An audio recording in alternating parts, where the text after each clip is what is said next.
One common technique for dyeing silk is sprinkling salt on wet dyes, which forms a pattern as the dyes dry.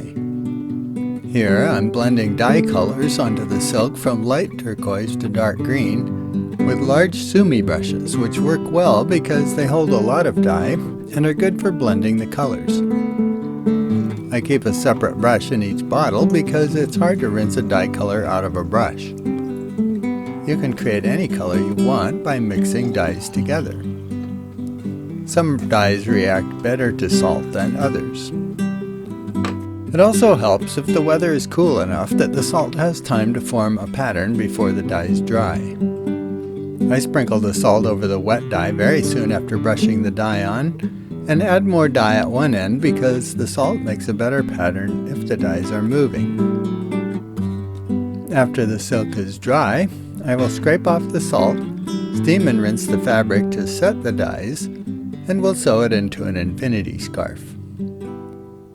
Feel free to comment, like, and subscribe, and my next video will give more details on techniques to get the best salt pattern on silk.